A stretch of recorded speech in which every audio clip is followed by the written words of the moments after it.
Yo, what's going on, everybody, and welcome back to the Power Sports Network. I'm your host, Jackson Powers, and what I have for you guys today is preseason week 2 Colts versus Cardinals recap.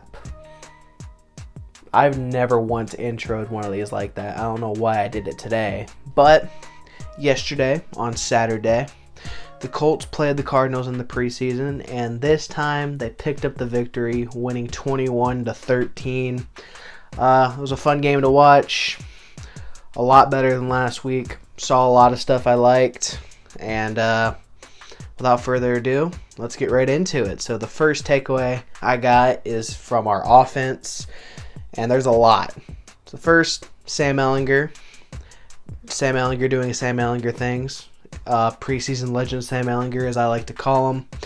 He didn't blow the roof off with his stats. He was only like 4 of 7, and he had like 38 yards, I'm pretty sure. But he had a nice play where he avoided like 2 sacks and completed a pass on a 3rd and long, and we ended up scoring a touchdown on that drive.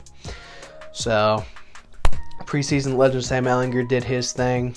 I do want to mention, since I'm talking about preseason legend Sam Ehlinger, we did not play Anthony Richardson or Joe Flacco in this game. None of the starters played, and we obviously sat Joe Flacco because Joe Flacco doesn't have anything to prove. He's going to make the team. But yesterday, we definitely saw a QB3 battle because Sam Ehlinger, he looked good, and then the next quarterback that came in after that was Jason Bean. He looked very good also. Jason Bean actually led 2 scoring drives. I mean, Jason Bean, aside from the 1 pick he threw, he looked pretty decent. He was extending plays, making some decent throws, and like I said, he had 2 scoring drives, and he even had a rushing touchdown. So he looked pretty impressive. I think he's a serious contender for that QB3 spot. I think him and Ehlinger are going to go head-to-head for that because it's going to be tough. And even if they still give the job to Ehlinger, I wouldn't be surprised if they keep Jason Bean around because before training camp started, they were using Jason Bean as a receiver also. They were moving him out there, making some plays. Actually, on this training camp roster I got back here, that's very convenient. Jason Bean, he's listed as a quarterback and a wide receiver. I don't know if I'm pointing to it, but he's listed as a quarterback and a wide receiver. I'm even covering his name. But yeah, quarterback and wide receiver. So if he doesn't make the team as a quarterback, I could see him making the team as a receiver because I thought he's just incredibly athletic, and he could be a very good piece to have for trick plays. He could sort of be a Taysom Hill type of guy for us. So I wouldn't be object to that. This is me being optimistic, but I don't think it's going to happen, but I really do like Jason Bean, and I think even if he doesn't make our team, he will make an NFL roster for sure. And then Keaton Slovis, I don't know how to say his fucking name still.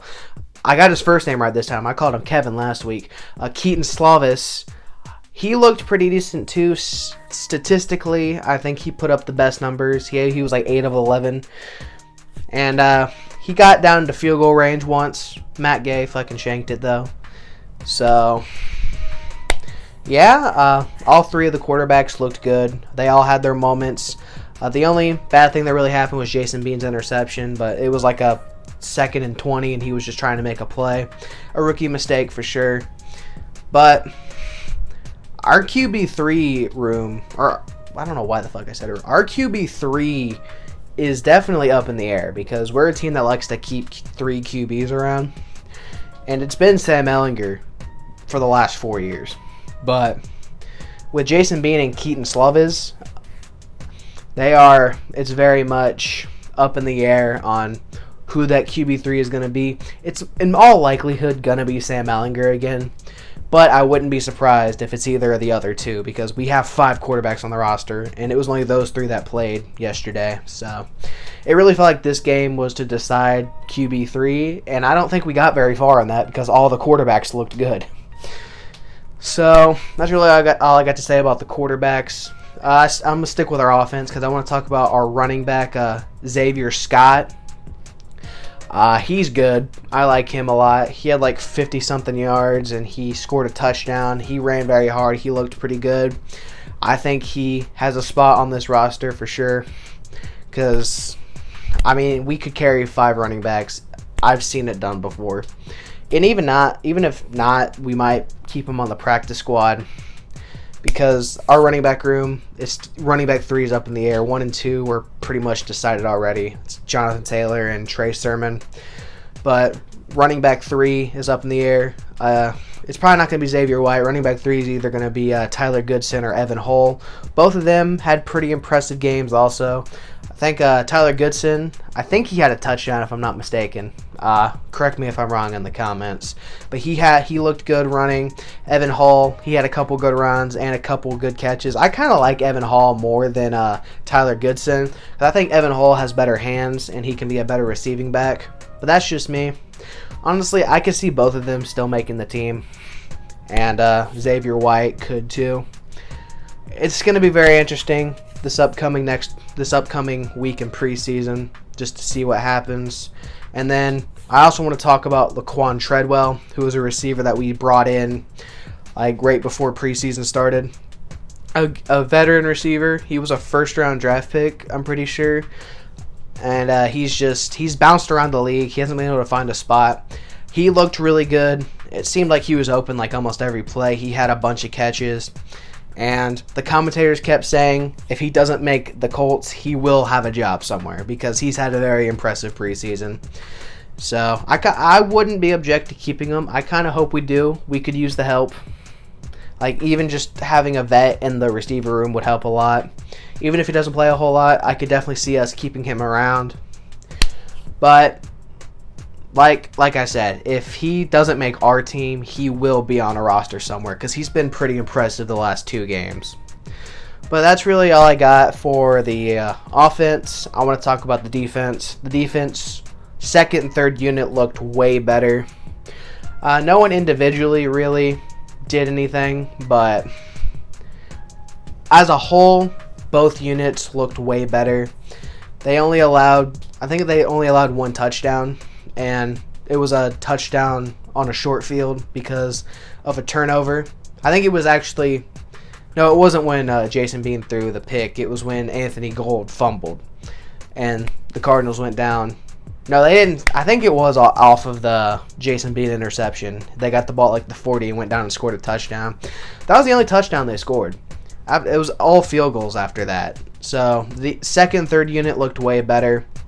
Now the competition we were playing against was also worse than what the Broncos had to offer. So we'll see. We will see. But I just wanted to touch on the defense and said they looked a lot better. Held the Cardinals to 13 points. Made Desmond Ridder look like a horrible player. And Desmond Ridder was a starter last year. And he played in the second half against third stringers. And he could not get anything going. So that's something to be proud of, I think. And yeah, I think they got their asses rode all week in practice. And they looked a lot better. And the last thing I want to talk about is Matt Gay. Bro, what the fuck? Matt Gay is the only thing that pissed me off about this game. He missed 2 field goals in this game. One of them, it was a 52-yarder. You could excuse that one. But he also missed like a 45-yarder. Can't be missing those. Matt Gay, he's struggled a lot in this preseason. He's missed 3 field goals. I think he's attempted like 5 or 6 of them. So he's not doing well. And most people say it's just preseason. It don't matter. He's the highest paid kicker in the league. I don't care when it is. You need to make your fucking field goals.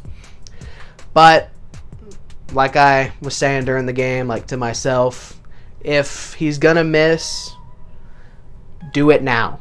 Do it in the preseason. Don't do it in the regular season. But I mean, it is a little concerning because he is the highest paid kicker in the league. Like I mentioned, we paid him a lot of money. And aside from that Baltimore game last year, he has been pretty underwhelming. So we just got to hope he cleans it up. And, you know, maybe it was because the operation was a little off because Rigoberto Sanchez did not play because him and his wife, they had their second kid yesterday, so he wasn't at the game. Congratulations to them, by the way.